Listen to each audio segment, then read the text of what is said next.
Madame, Marilou est arrivée. En fait, ça fait un moment qu'elle vous attend. Et elle veut vous voir d'urgence. Dis-lui qu'elle peut entrer.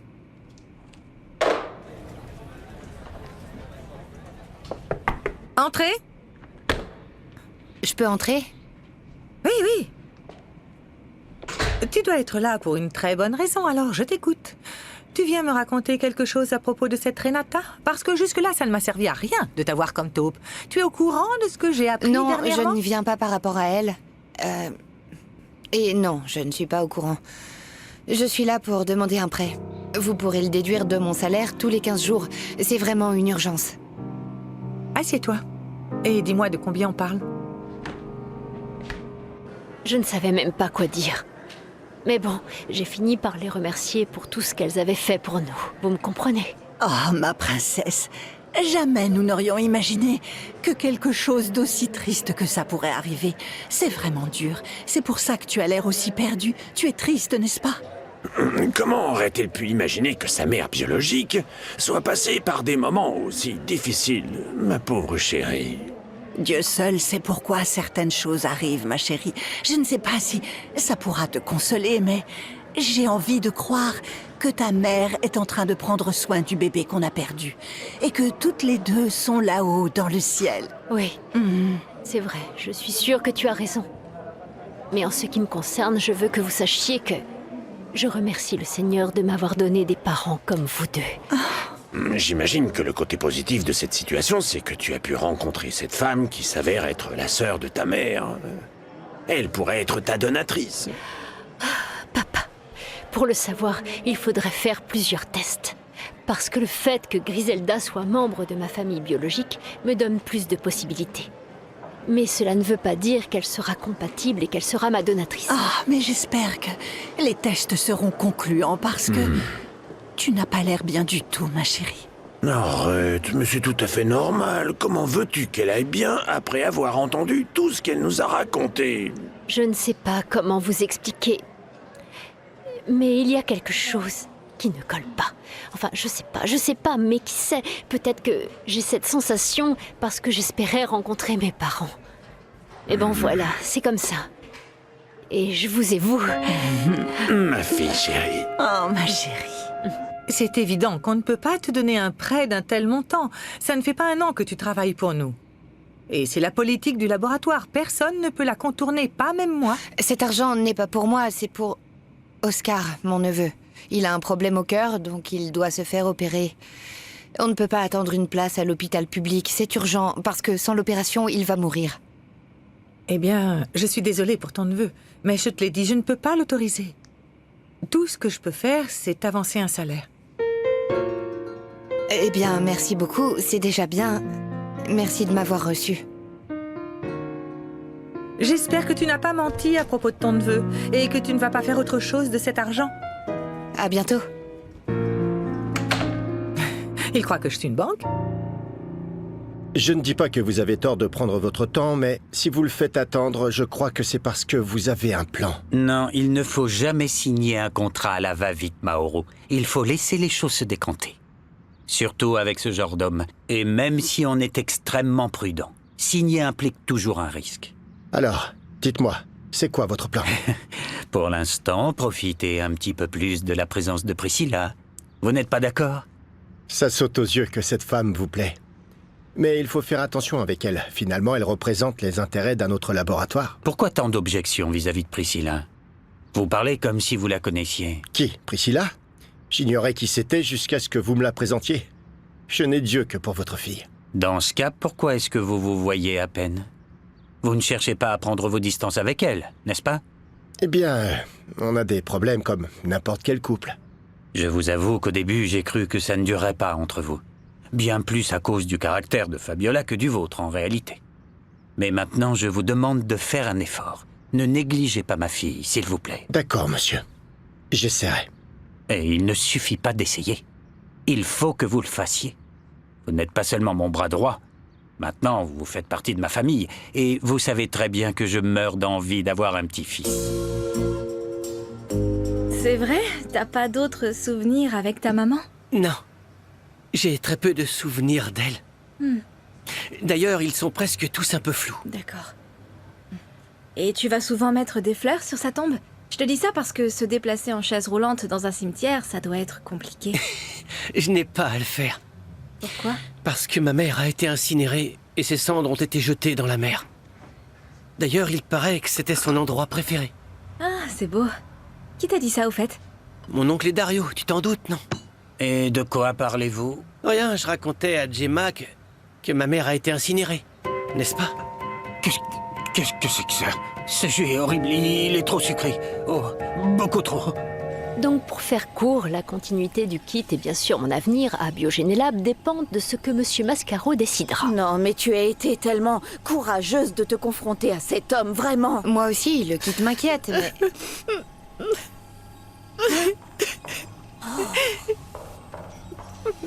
Dana, qu'est-ce qu'il y a? Ma meilleure amie Rita est à l'hôpital et une copine m'a dit que son cas est grave. Attends. Alors sachez que cette innocente demoiselle avait dans son sac de la drogue qu'elle vendait à ses camarades. Ce qui veut dire qu'il y a une trafiquante de drogue au sein du collège. Ça se passe comme ça dans les écoles du quartier. Attendez, Carmen, je crois que vous jugez l'ami de Dana beaucoup trop vite. Parce que je pense qu'à cet âge, c'est très facile de tomber dans la tentation de, je ne sais pas, d'avoir de l'argent rapidement. Oui, il s'attire des problèmes et puis il pleure. Ce sont des bébés. Des bébés? Ah oui, des bébés. Non, non, non, non, non. Le collège et les parents de Rita se chargeront de donner à cette jeune fille le châtiment qu'elle mérite. Je ne veux pas que ma fille écoute ce genre de choses. C'est comme ça après qu'elle va finir Tu par ne veux croire jamais que j'écoute quoi que ce soit parce que tu n'écoutes jamais personne, maman. J'ai vu Mauro et Priscilla discuter chaleureusement. Même si je n'ai pas pu entendre leur conversation, je doute qu'ils parlaient du boulot. J'ai plutôt l'impression que c'était personnel. Comment ça, personnel? Ils se connaissent à peine. Qu'est-ce que tu veux dire? Je ne sais pas, comme s'il y avait une certaine confiance entre eux. Un peu comme s'ils menaient leurs propres négociations. Dans ton dos. Je veux que tu découvres ce qui se trame entre eux. Avec plaisir. Non, mais quelle famille! Ce ne serait pas Lisandro qui mettrait la pression sur sa fille? C'est possible, parce que Fabiola n'a pas une once d'instinct maternel. Donc c'est tout à fait probable que ce soit son père qui veuille un héritier. Bon, alors, si tu te sépares de Fabiola, son père ne dormira pas sur ses deux oreilles. Non, il veut que ma relation avec sa fille fonctionne. Donc, ça veut dire qu'il faut que tu te dépêches de trouver les preuves qui te permettront de démasquer Lisandro. Je sais, j'étais à 2 doigts de réussir. Mais il persiste à attendre pour signer les documents. Et sans ce contrat, je n'ai rien. Même dans le cloud, il n'y a rien qui puisse me servir. Mais tu ne peux pas demander à Priscilla d'attendre. Et si elle s'énerve et te dénonce? Elle m'a promis de garder le silence. Mais on ne sait jamais. Et comment a-t-elle réagi quand elle a vu Rodrigo? Vous avez veillé à rester loin de lui, n'est-ce pas? Oui, bien sûr. Ça l'a beaucoup affecté.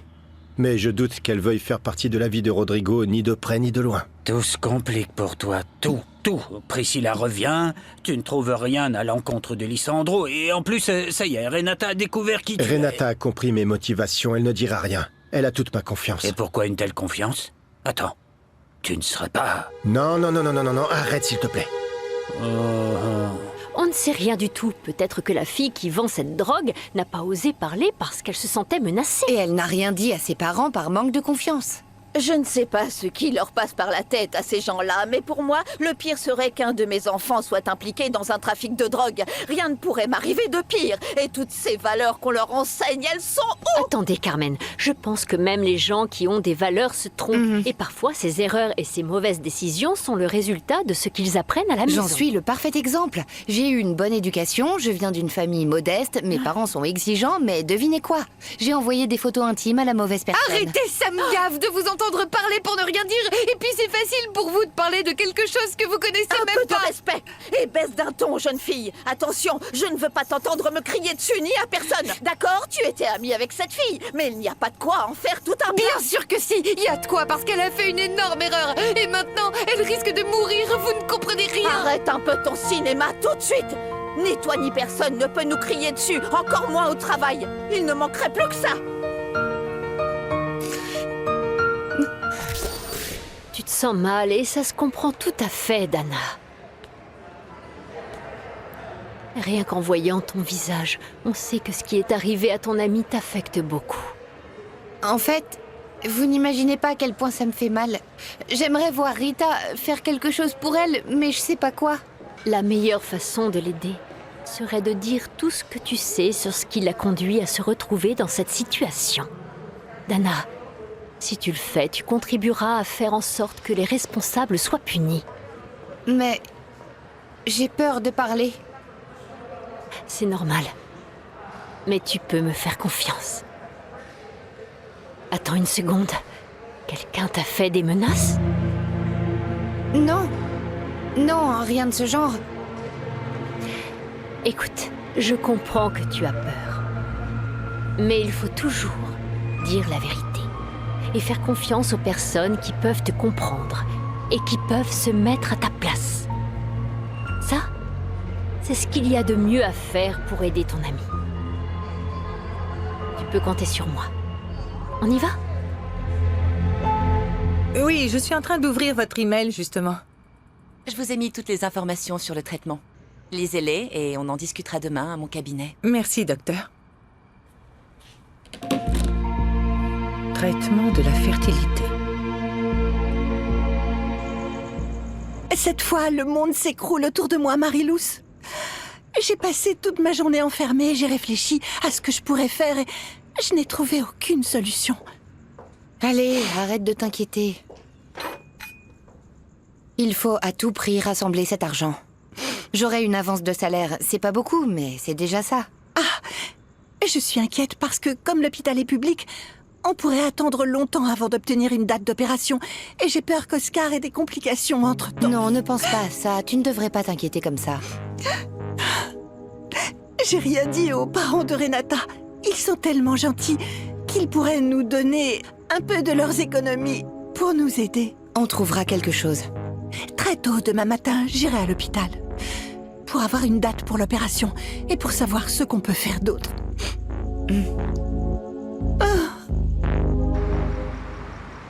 Dana, tu devrais éteindre ce téléphone et te reposer, ma chérie. Tu as besoin de repos.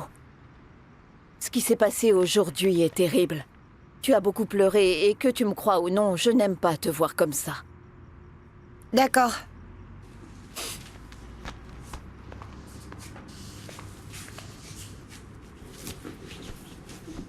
Merci. Je te promets qu'après t'avoir amenée à l'école demain, j'irai voir comment se porte la jeune fille, celle qui vend de la drogue. Parce que malgré tout, j'espère qu'elle va mieux. Merci, maman. Seulement, rappelle-toi que cette amitié est terminée.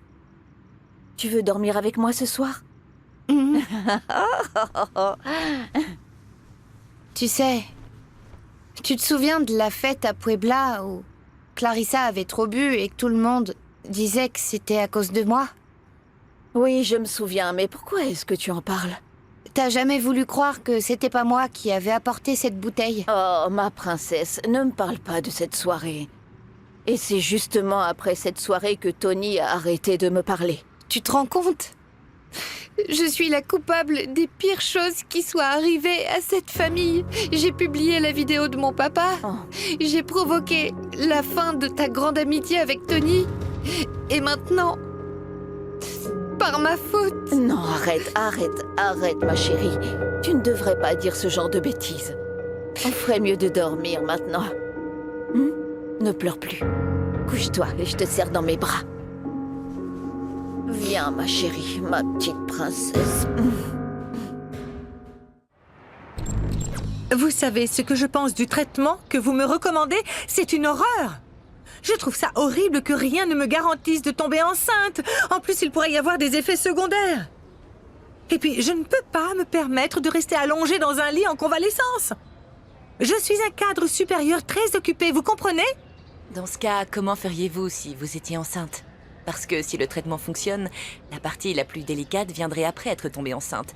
Vous devrez faire le nécessaire pour être le moins actif possible. Alors, trouvez-moi une autre alternative.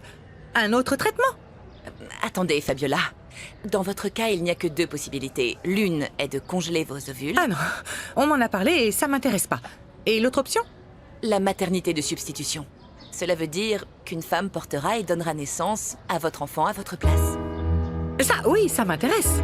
Expliquez-moi tout et parlez-moi du pour et du contre. Je vous écoute. Ah, bonjour. Comment madame, va Rita? je suis Elle va ravie bien? Dana, on dit bonjour enfin. Bonjour madame, avez-vous des nouvelles de la jeune fille? Bonjour, c'est bien que vous soyez là. Heureusement, elle est sortie d'affaires. Mais ses parents sont avec le principal. Ils veulent parler à Dana pour savoir si elle sait comment Rita a pu avoir les bonbons qu'elle vendait, soi-disant. Mais que veulent-ils que ma fille sache sur cette histoire si scandaleuse? Dana n'a jamais été mêlée à des histoires de drogue ou quoi que ce soit de ce genre. C'est pas grave, maman, c'était qu'une question.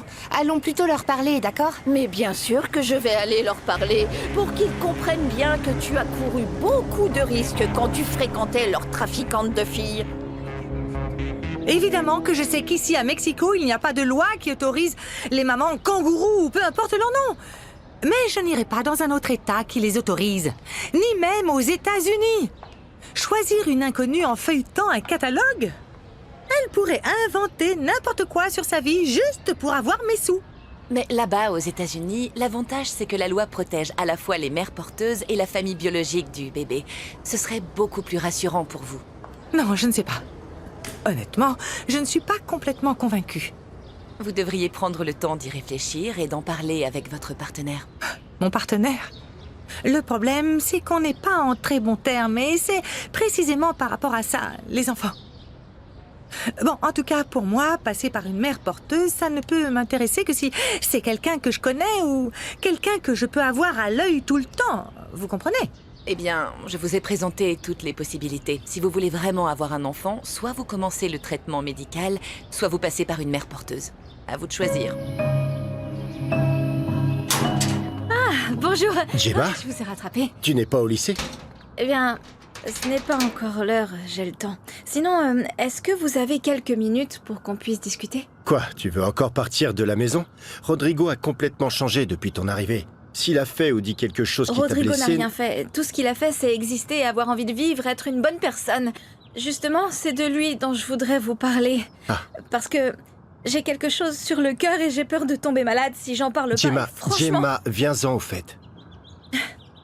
pourquoi n'avez-vous pas dit à Rodrigo que sa mère est encore vivante? Ne me dites pas que c'est faux. Je vous connais. J'ai cherché sur Internet et je l'ai trouvé. En plus, je l'ai vu de mes propres yeux à l'université quand j'y suis allée avec Rodrigo. Et tout ça, c'est vrai. N'est-ce pas? Mais regardez-la. Ah, ma fille est quelqu'un de bien.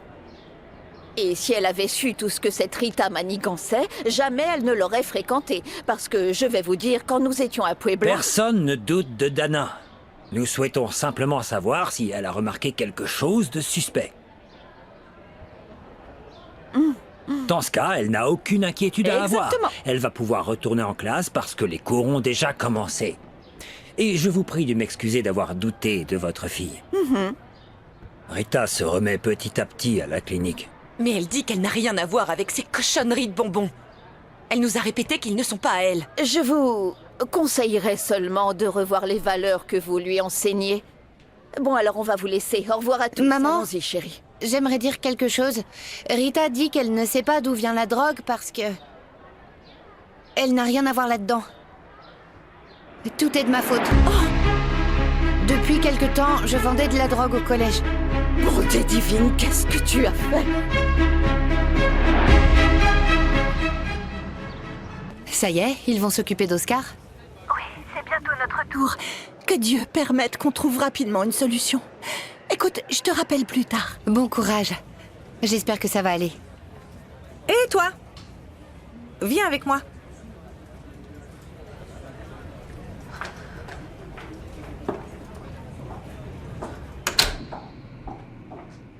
Assieds-toi. J'aimerais savoir une chose. Jusqu'où es-tu prête à aller pour aider ton neveu? L'aider voudrait dire le faire soigner par les meilleurs médecins dans un très bon hôpital. Oh, je suis prête à tout. Enfin, tout sauf tuer quelqu'un. Non, ça n'a rien à voir avec ça. Au contraire, il s'agit plutôt de donner vie. Je comprends pas. Ce que je veux te proposer, c'est que tu deviennes la mère porteuse de mon enfant. Même si beaucoup de gens confondent le prix et le sacrifice, il faut se rendre compte que parfois être courageux, c'est savoir dire non. Le cyberharcèlement est le harcèlement répétitif envers une personne ou un groupe de personnes sur les réseaux sociaux. Ce harcèlement se manifeste par des commentaires négatifs sur le physique, le genre, l'idéologie ou la religion. Ces commentaires peuvent devenir des menaces et voire même des agressions physiques. Si vous avez besoin d'aide, appelez ces services d'aide. Ils sont gratuits et anonymes. Ten mucho cuidado con lo que subes a redes porque eso ahí se queda para siempre. Mi cuerpo es mío.